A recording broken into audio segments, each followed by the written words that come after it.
So welcome back to another episode of Simon Says. So joining me here is Lyra. Hello. So it's been a couple of weeks since our last recording, right? Yes. And the news cycle kind of moved very, very fast. Just this morning, I was dealing with one client, and I think there's something adverse that happened to the company, and they kind of had to it's a public listed company.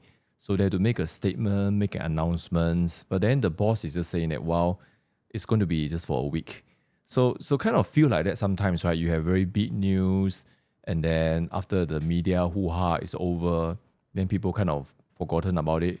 But one of the objective, of course, we want to do here is kind of talk about certain issues, how it impact the nation, right? And I think the last couple of weeks, we kind of have been looking at some domestic issue. We look at PKR election. So I think we want to kind of just talk a few issues, domestically, and then we can move on to some of the happenings around the world because it's really very, very fast happening, right? Yep. And remember the last time we were here, we talked about PKR election. Now, of course, it's all done and dust. Rafizi, as expected, is out already, and him and who was that? The other minister who resigned also. Nik Nazmi. So both of them resigned. But I just find it interesting that today in a few newspaper, they were saying that there was effort to retain them in the cabinet. And it's very funny because I remember when they kind of put in their leave, right? They're going away for leave. I remember PMX did sort of say, well, their leave has been approved, but not their resignation. So kind of make me, it's like, why at this stage, you have two federal ministers. Are you saying that PKR, you don't even have a deep enough bench to replace them? I mean, what's your reaction to all this, And especially with, we also have Tengku Zafrul resigning from UMNO. Then we have all the SST, we have the economic pressure on the country. So what's your take in all the domestic happening right now? Well, personally, I do feel like there has been something like a division that has been happening. It's just that a certain event just sort of like triggered this whole thing. And especially, I think, as much as a lot of people would like to, well, quote unquote, support that Nurul Izzah is not in the leadership of PKR just because she's the Prime Minister's daughter. But it's kind of difficult to say that there aren't any strings that were being pulled. So I think because of that, then of course I think Rafizi has been known to be someone who is a bit more self-righteous. I feel there's that sort of righteousness that is coming from him for better or for worse. That is just maybe it's helping him to progress, but maybe it's also hindering him from be a bit more humble and things like that. So, but I feel like the Prime Minister is also testing his boundary. So I felt like it's more the Prime Minister testing the boundary and really just see what would be the acceptance level of the rakyat, just to determine, hey, what's the mood for the next GE. So because everything that he's been doing up till now is actually in preparation for the next general election. It's not so much on reform as he promised. So it's not like you have promises made, promises kept. So it's not that sort of scenario here in Malaysia. Rather, it's kind of like a lot of self-interest that is being put forth first before the interest of the people. And I mean, you see the rolling out of SST. I mean, yes, it was already announced in the budget, and yet this news of expanded SST scheme, I think it really caught a lot of people surprised. Very, very interesting you put it like that. And I think you're absolutely right that PMX, in terms of him strategizing, for the PKI election and also a lot of government policy, is really to prepare to retain power. And that's why there's a lot of interest that is being put, in terms of how do I manage the relationship with GPS, how do I manage the relationship with Sabah and with UMNO. And we said that in the last episode, it's almost like the core supporter of Pakatan Harapan is being neglected because it's like, hey, that's like PMX version of fixed deposit, right? Yeah, I mean, even just today, he was just announcing that, hey, I mean, I put all rivalry behind with Tun Mahathir, and I was like just approving the sponsorship of like a budget of something like 400 over K for him to go to Japan. So I felt like, yes, like in the midst of like SST where hardship is really, really felt by many, many different levels of the society, you are suddenly like putting the former prime minister at a spotlight. So it's like, what are you trying to imply here? So I don't really see why is he wanting to make that sort of statement. I mean, if you want to be gracious about it, I mean, you don't have to be the one that is boasting about your quote unquote achievement. Yeah, I mean, it's almost like because remember Tun Mahathir kept attacking PMX at whichever opportunity that it arises. So yeah, I get the feeling that he's trying to kind of warm up and say, and it's like, don't forget, PMX, you mentioned about Rafizi being the most self-righteous one, which I totally agree, in a sense, more ideologue and persistent in certain belief, but PMX is also very, very similar in that regard. So yeah, I just felt like he's trying to one up Mahathir and try to show the rakyat, I'm a better person and that kind of thing. But yeah, I mean, there's a lot of chatter about the reforms not being done, the economic promises not being done, all the tough things. I mean, of course, they started the subsidy realization, but, the elephant in the room, civil service, which, our government just kind of, we talk about that a few times here. But what do you make of this sentiment? Just talking to a long time supporter of Pakatan Harapan or a similar ideology, and he was just saying that, look, we don't have a choice. If we don't support PKR or whatever shaped that Pakatan is in, and they kept on going back to say that then while you get a Perikatan National Prime Minister, you get Muhyiddin. I mean, some even talk about Hadi Awan and things like that. But I just kind of, but my immediate reply will be, I don't believe that PAS can be a prime minister in the current climate because of Sabah and Sarawak. There's no mood for that. But you can see that kind of sentiment. People felt like they have no choice. Well, what do you say to voters like that? I'm talking about those from Pakatan persuasion. I don't think there is no choice. I mean, you look at the happening all around the world. I think everything is what you are choosing to decide whether we like it, whether we like the consequences or not. I think that's besides the point. But the fact is, you still have to choose. I mean, even if you're sitting on the fence, you are still in a way choosing to just actually supporting the opposition, the exact opposite of what is happening now, because you are choosing to like, hey, I'm gonna like sit out on this, but actually in fact you are making a decision already. So I think it's not like it's all bleak and gloomy. I mean, there is still hope, definitely. I mean, there's still like 2 more years or 1 year plus. We don't know, depending on the mood of the prime minister. But the thing is, I feel like we could, well, Malaysia looks like it's heading towards like what the United Kingdom is facing now. I mean, obviously there's a lot of people who didn't come out to vote the last election, and then they got a super leftist government. Yep. I mean, Malaysians could choose to do that, but and still maybe you it's need a choice. cycle like that. Yeah, correct. But the thing is, you could also be like how Nigel Farage was doing it, and really, I mean, you see they win so handsomely in all the local elections. So I think there is certain things that you could decide to do, as in like you make your MPs known, as in like of your unhappiness and whatnot. I mean, before it's too late.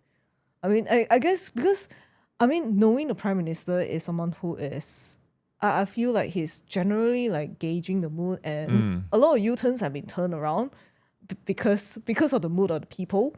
So definitely we can make the mood heavier. Yeah. And I mean, if you are a voter today, of course, in Malaysia, we have automatic voter registration now. I really do not believe you should stay home and not do anything, and because that's like surrender already. It kind of remind me of the latest installment of Mission Impossible, right? You remember at the beginning of the movie, it's like the main character is like, I'm faced with a bad choice and even worse choice. But is it going to cause him to give up? No, he decided to find a third option. So, of course, if we talk about a third force in Malaysia, we're not there yet, but a third force is something that the voters will have to have courage to create. And if you always have this kind of fear that it could only be either or, one or two alternative, then you're going to stuck in the same cycle. But of course, fundamentally, the country has changed. We don't have a super majority coalition like Barisan Nasional anymore. We don't even have a two-party system anymore. It's really like very much like a lot of European democracy, right? You have 8 or 9 parties, and the coalition can change one. So it'll be interesting in the next general election whether you still have. I don't think you get Madani coalition. It's just impossible. Can you imagine everyone say we're in a big tent kind of thing? Like, then you're fighting who? I think a lot of people will be like, let's kind of go our own way. I don't know. Is UMNO going to work with past and things like that? I find it very difficult. Pakatan maybe still a possibility. They will keep it just a 3-party. Then let's see the result and form again. Yeah, I thought it was kind of interesting that you were saying that, hey, maybe there is that appetite for third force. I mean, like what is happening in the States earlier on with the feud between Trump and Elon Musk, and there's a lot of supporters. I mean, no doubt. I mean, Elon Musk is a very popular man, and he has a lot of followers in X itself. And you just have like certain people who's like, hey, actually, we don't mind a third force. But if you think about it, actually, previously, I mean, yes, statistically, it's not feasible because, I mean, the two parties have been so entrenched in the United States. And yet, you could also never imagine someone like Trump could have come along. And he basically changed the whole landscape and basically just make it like, hey, I am for the American people. Yep. So I think what we envisage as like a third force might be very, very different from like maybe just a third party rising up and rising. I mean, you have like a party like Muda that is like trying to do that, and yet it's not like really sitting well with the people. But what if it's someone who is like really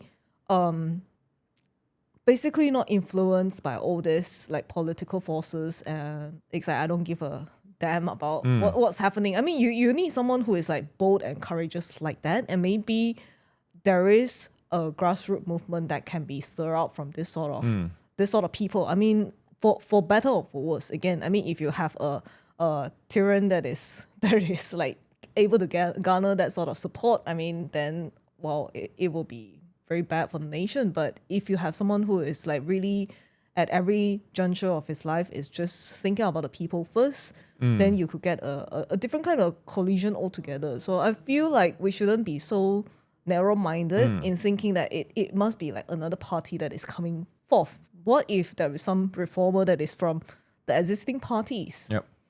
Yeah, it's highly possible. I mean, we've seen that even with UMNO. Remember during Najib time, and you get Muhyiddin and Shafi came out, so they were together for a while. Then it became Bersatu with Mahathir. Then it became Warisan.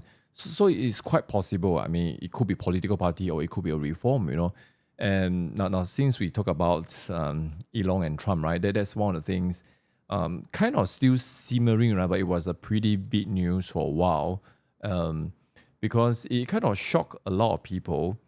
But it is not that shocking to me personally because we know Elon Tesla is his biggest company. Of course, then he has SpaceX and all those companies very relying on government subsidy and contract. Then of course, President Biden previously kind of created the EV mandate that really gave Tesla a lot of subsidy. And then Trump economic policy is fundamentally different.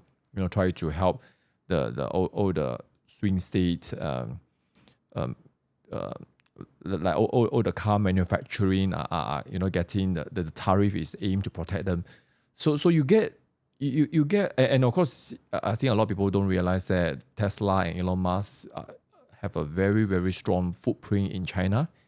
So it's almost like one of China's most important business relationship. Even though on a cultural issue, he's more with the Republican and conservative, but in terms of business, he's really closer to all the green energy and China EV.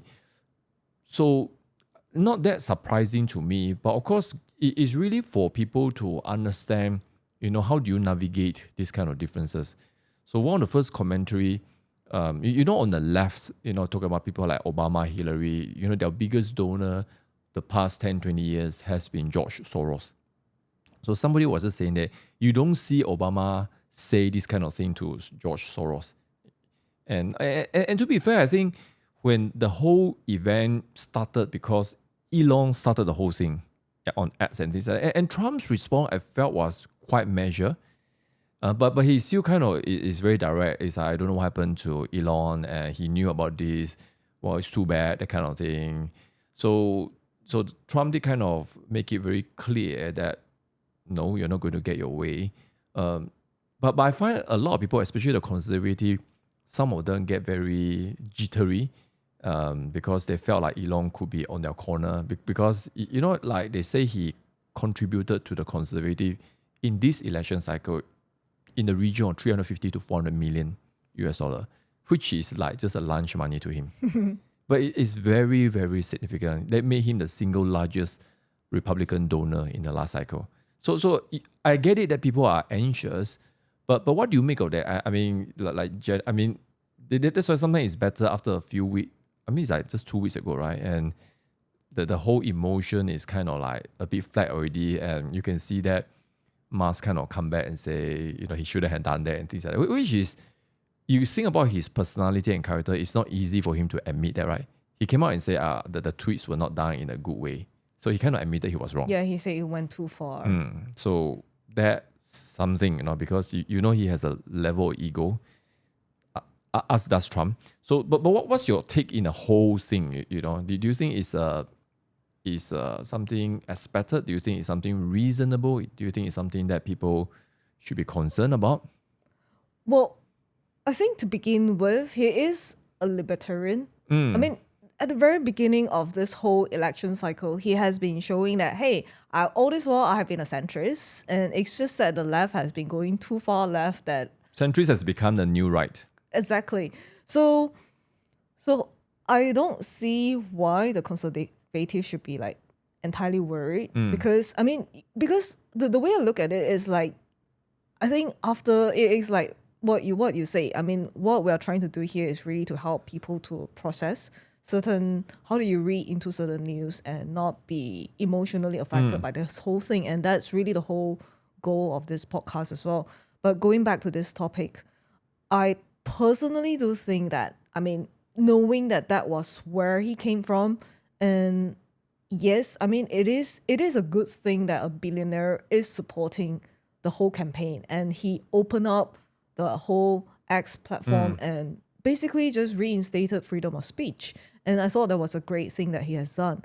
No doubt. I mean, no doubt he has that following that basically just caused a lot of people, maybe those last minute people, like I guess like maybe previously were Democrat supporters, and then like, hey, I mean, you get a lot of tech bros that are like maybe supporting Trump in this cycle. But having said that, I mean, yes, no doubt he has his certain following, but MAGA movement has also have their own base really, which has been strong. So I don't see why there should be that sort of concern. I mean, yes, money can be very, very useful. But the thing is, I mean, you also have like a lot of billionaires in the cabinet as well. I mean, those people who are really, really not influenced or bothered by all this money influence. I mean, that's the sort of beauty that Trump was able to put in. But I felt like because Trump has been consistent all this while. Yep. So I think people should look at that, the fact that, hey, Trump has been consistent all this while. I mean, you're talking about like 40, 50 years of his life, and he has been talking about all this thing. He has been talking about tariff all this while, and he has been talking about, yes, he's supportive of like basically environmental efforts and things like that, but not at the expense of like basically like, hey, giving more subsidy and things like that. So I don't think it's something that he's like purposely wanting to throw Elon under the bus. It's just that I feel like Elon is someone who is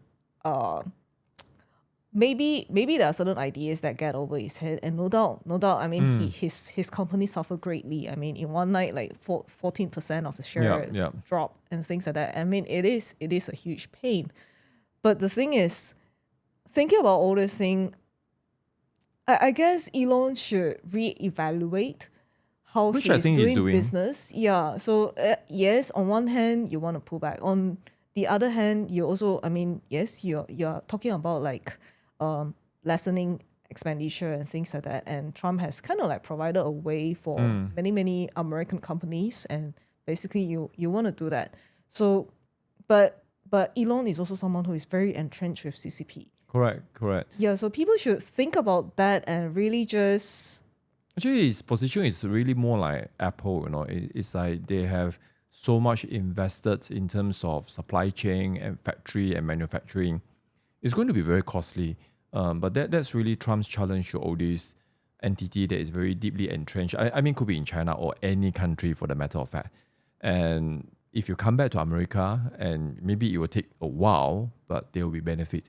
But yeah, and he's also introducing the biggest tax cut. So I think that is a win-win situation. I mean, no doubt, I mean, this year is going to be like a tough year for many companies who are very much entrenched with China business. I mean, even with Apple involved as well. But the thing is, I think in the long run, he has been consistent in saying that, hey, anything that is related to national security, you have to bring it back here. Yep. So I think even with EV cars, you don't know how safe the Chinese manufactured EV cars are. And the fact that they are stealing your intellectual properties. I mean, even with Tesla, they suffer greatly as well. So I think it is a way for Elon to kind of like just pull out of this before he gets even more entangled. Yeah, I mean, but it's not going to be easy because they invested so much. I mean, when you talk about the IP theft, right, and that is where a lot of pro-China people kind of disagree, and to a degree, I agree with the disagreement because it's almost like quid pro quid. It's like I give you the market, but in return, look at all the German manufacturers. I mean, their technology are literally being taken by the Chinese car manufacturer, but they also got something. For a long time, they were doing so well in China and many other places. Talk about BM, Volkswagen, and the like. So, in the end, I think they knew it's going to happen. I mean, look at Apple.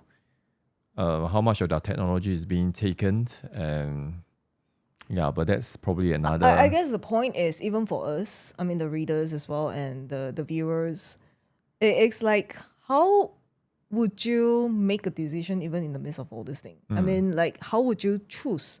Because knowing that, hey, maybe in the past, some of those decisions have not been great, and there will be certain casualties that will be involved. But the thing is, how do you correct course at this juncture? I mean, it's not going to be easy. I mean, Not at even all. with United States, with all this so-called people would like to say that, hey, I mean, things are gonna, with tariff introduction, you're gonna get like inflation and things like that, whatnot. I mean, even tightening belts. And yes, I mean, America is gonna have to suffer for a while. I mean, yes, no doubt the inflation news has been debunked. Yeah, I And- mean, 3 months of Yeah, but the thing deflation. is, there is still a lot of adjustment that is needed Of course. on the people's side. So I think it's more like all this while you have been thinking that globalization is something that is great. I mean, I grew up in that era where it's like everything is just like globalized. So it's like people here in Malaysia will be wearing similar fashion sense as someone who is born in the UK or in the States.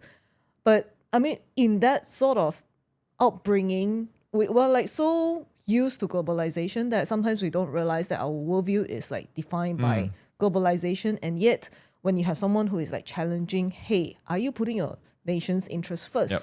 And I think even with Mars as well, I think it's also something that has been challenging his thoughts. No doubt he is pretty much like a fatherless figure, and he looks up to Trump like a father figure. But the thing is, like, which father does not discipline his or her own son? So I think that's the part where I think people need to learn to read between the lines. And I That's think a very interesting take. yeah, because there's one time I think I've been reading Breitbart, and I think a lot of people don't realize that Trump is actually a great educator. At every opportunity, he will like teach people Yeah. how do you process life? And I think he looked at certain things and he just didn't like it. And he felt like middle class have been ripped off. Yeah. And he has been like really spending a lot of time like really just thinking through about the whole strategy, and he comes up with a plan. I mean, no doubt it's not perfect. I mean, still it's something that is providing like a prototype. So I think in this case as well, he's kind of like just challenging even for us as well, looking at this whole thing. And at the end of the day, it's like, are we gonna admit that we are wrong in certain ways that we're thinking? Yeah, and since we talk about Mars, I think it naturally leads on to the last topic we want to talk about today, which is the Big Reconciliation Bill, otherwise known as the Big Beautiful Bill, right? BBB. BBB, and it's very interesting he used BBB because you know the Democrats also had a very similar ad, right? Also BBB, Build Back Better. And so I think Alex Marlow was saying that it's very important for the Republican to take back. But anyway, it's all related, you know, because Elon Musk kind of was triggered because BBB was passed in the House. And there's just so much misinformation out there. In fact, the last couple of weeks, we didn't have any recording, right? I spent much of the time trying to understand, because even for someone like us who are very familiar with the American process, it's like we really have no idea how the Congress, you know, they call Congress the controller of purse. Literally, they control the money. And the whole process is very, very complex compared. You know, here like we have budget, right? And budget is basically made by the Ministry of Finance, the finance minister, and then you get some people not happy about this, not happy about that. Because remember one of the things Elon said was that BBB has a lot of pork. Now this American term pork means all the extraness, you know, it's not like they like pork more than chicken or anything. So, but a lot of people, including someone like Critical Spectator, who is, you know, he's quite critical in his analysis. And immediately he said, his first reaction is that Musk is just not being honest. So the BBB is what the American call reconciliation bill. So you have, so remember Elon was saying that the bill is very bad because it didn't cut waste from the DOGE kind of thing. But the thing is, reconciliation bill deals with what they call mandatory expenses, like military, like social security, like they could Medicaid, which is, you know, the healthcare and things like that, and of course borders. So really in this reconciliation bill, they kind of, I think they reduce in the region of 1.6 trillion. And then, of course, they have a huge spending on immigration, on ICE and deportation. So, I mean, the last few days before, you know, there was all the demonstration in LA and things like that, which very, very interesting, because almost like it validates the need for more migration control. But that's another topic for another day. But anyway, the whole thing is that there is reduction in spending. But why do people say that there is increase in spending? Because they say, they talk about tax cuts. You see, the rationale is like this. Well, that bill also has a very high level of tax cut. Because in 2016, when Trump first came in, he did a tax cut. But that only lasts for a few years, which is expiring now. And in fact, all the studies have shown if they don't maintain that tax cut, and it will go back to pre-2016 tax level, American will experience the highest personal tax gain in history. Wow. So that's why there is a one point that makes all the Republicans very nervous. They know they cannot muck around with this. If they don't pass, American is going to have the highest personal tax gain ever. But anyway, I think we just want to explain a little bit, because so much misinformation out there. I mean, we can even do a whole episode on BBB, but we're not into the nitty-gritty. But it's just the whole thing, which finally, I thought I understood what is the purpose of BBB, but I didn't. Apparently I didn't. You know, it's really like the reason why, you know, like tariff, tax cut, border control, they are all linked together. And I think if any of you are interested to find out the link, you know, I think one of the deputy chief of staff, White House, Stephen Miller, like he will kind of have a lot of tweets from time to time. And he is really very articulate in explaining. You know, he's like, look, even if you follow Breitbart, you know, the economic news editor, John Carney, and it's like that, you know, when you look at Malaysia, right? I mean, it's a good time to contrast with Malaysia. We don't have enough money. What do we do? Government not enough money. What do we do? increase the tax, right? SST, LHDN go work overtime, e-invoicing, want to stamp duty on employment contract. All the things that is just very anti-business and things like that. But American, very different. For them, it's like you have to create growth. So how do you create growth? By reducing tax. So in fact, the BBB is round one, but if they have more tax cuts, I think President Trump mentioned his eventual goal is anyone with more than $150,000 per annum income will not have income tax. Amazing. That's his goal. They're not there yet. So anyway, it's like we reduce tax, and a lot of people say that it create a lot of debt because they say government will get less money. But if you give people more money because they pay less tax, then they are likely to put into business. And this is how historically American economy have growth. You encourage domestic spending. In fact, this is one of the biggest problem in China right now. It's like they rely so much on export. And that's why when the tariff came, now that the American and China just met in London, right? Very interestingly in Lancaster Room, which is where Tunku Abdul Rahman signed the independence agreement. So it's like if you don't have domestic spending, you can only rely on exporting. Yep. So this is what he's trying to do. But to do that, there's another element that needs to come. He needs to remove all the illegal, because you need to take away all the people who took away the job. So that's why border and then tariff and then tax cut, they are all linked together. It's almost like all of Trump's policy and election promises are being kind of crystallized in one bill. But you won't hear the mainstream media talking about it like that. So I didn't really quite understand also, but the last 2 weeks we didn't have recording, so I was like kind of just study. But I do encourage people to look at it, because I know, why we talk about this. Yeah, I know Malaysia is different. We don't have the same structure and things like that. But you are seeing a kind of example how to create opportunity. Remember one of the themes we always say, the ability to pursue happiness.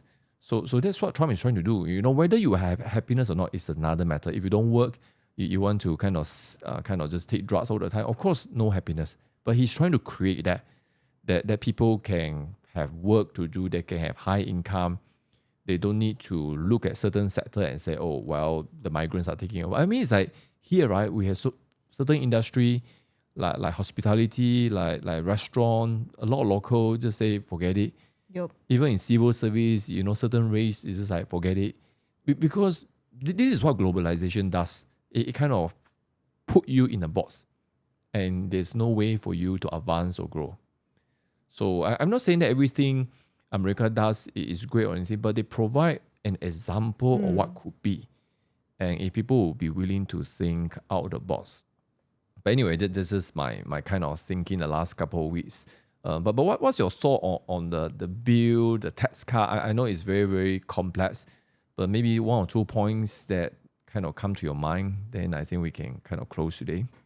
No, I mean, personally, I think my biggest consideration was that, hey, I mean, it's kind of interesting that Trump wants to make it like a permanent tax cut, and especially for basically like businesses that are operating in the United States. So I thought it was kind of like interesting where you basically try to like you mean the reshoring kind of reshoring. So I mean, unlike Malaysia, I mean it's a lot of like, hey, I mean SMEs that are like suffering and whatnot. So I thought it was like kind of like a huge contrast that is happening here in Malaysia and versus that in the States. But because we're also a bit unclear as well, I mean, with the tariff discussion and whatnot. So it's like, is Malaysia actually trying to reposition themselves, or are we still trying to show our fists? So I think that's the part that is to show, man. yeah, so that's the part that still yet to read the mood of our Prime Minister. But going you back see to some clues, right? Remember when Zafrul kind of say that maybe the Halal Corp should be under the some form of control of meaty. And in fact, I actually have a customer from US, just because now they say that Malaysia now require so they make batteries in China. So now they have now is in Shah Alam, started because everyone is like moving away from China. And then if you want to create a certificate of origin from Malaysia, you can only get it from MITI. So they are asking us, it's like, do you have anyone who can consult us? Because MITI say all the ingredients must be from Malaysia, only then can get. But how is it possible? All the ingredients from Malaysia is impossible. So we're like, not too sure. But it's interesting that there's this kind of, because like certificate of origin, centralized one is one of the demand America made on many nations, because there's so much fake certificate of origin. Say made in Mexico, actually from China, made in Thailand, actually from whatever. And Malaysia also, because you know that in Malaysia, the Chamber of Commerce, they were able to issue certificate of origin. No the China, kidding. whatever, like, the Federation or Manufacturer or whatever, certain, but now I think the new policy is only MITI can issue. So these are the effect, right? I mean, it's like, so I do feel like they are making some effort. Because, I mean, we kind of talked to some of our friends in this area that if we look at United Kingdom, which basically probably is like the deal they made with USA is like the best possible already. So even with that, there's 10% tariff. So I think if you are like super important and you kind of adjust in a major way, maybe you get 10%, but I don't reckon many countries will get 10%. Definitely not Malaysia though. Yeah. But yeah, anyway, back to your reshoring point. So you were saying that, I mean, tariff, tax cut kind of linked together, right? Like what we were saying. Yeah, it's like, this is like one stone killing multiple birds at And a you're go. trying to improve the quality of your citizen. That's like so rare, right? I mean, look at Europe. It's like the government are favoring the illegal migrants over citizen. It's like, what's the logic, right? And I think it all goes back to your very first point about PMX, that he's only thinking about retaining power. So look at Newsom right now. You know why is he saying, or Mayor, LA Mayor Bass, right, Karen Bass, why are they saying all these things? Because they know that is our best chance of being retained, right? So it's very interesting. Alex Marlow was saying that, for him personally, election integrity, for him, his own value is very important. So let's say you have a certain position. I mean, we use a local example. Let's say, you have a pro-independence movement in Sabah and Sarawak. Let's say somebody who is a pro-federation and it's like, I'm not going to support that. So if that's your political position for 30 years, then for him, if you have political integrity, you shouldn't change your mind just like that. Yeah. And so he said even for him, he looked at Newsom and Karen Bass. It's just they have been so pro illegal immigration for the last 20, 30 years. It's like no matter what you do, you can't admit it. The Chinese saying, right? We say 打死不承认. Basically, it's like that. Even if they know it's disastrous, they cannot admit it. So you have this kind of fundamental issue. And I guess maybe in Malaysia also the same.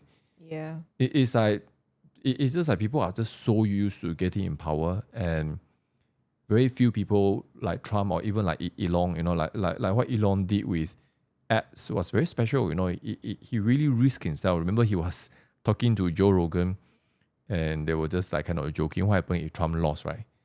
Then he said both of us will be F, because they are on the other side already. So undoubtedly, there's a great personal cost, right? But anyway, how do you see this going forward? And the reason why we kept doing all these episodes is we felt like there is at least some kind of model that maybe people can learn. Not the whole thing, but at least, hey, you care for your citizen and you prioritize them. That's a very good thing. Hey, you make election promises and you keep them. No matter where you are on this earth, these are good policies, right? Exactly. I mean, I guess, I mean, we have pretty much covered everything that was like in my head. But I think it's really just begin to like expand our like widen our narrow-mindedness, I suppose, and kind of like just be a bit more open to think like the various sources that is coming in and learn how to process and navigate through this whole thing without being emotionally affected. I think one thing that we have sort of learned over the cycle is that you don't want to be like so caught up emotionally that you can't see the good in anything at all. So I think I always try to see the positive things out of everything like that. And even with that feud, I mean, it will trigger a lot of people, and where they just felt like, we have just lost the biggest ally. But the thing is, I guess it's kind of like just at the end of the day, what has been that core value that we have been trying to hold on to, and is it worth holding on to?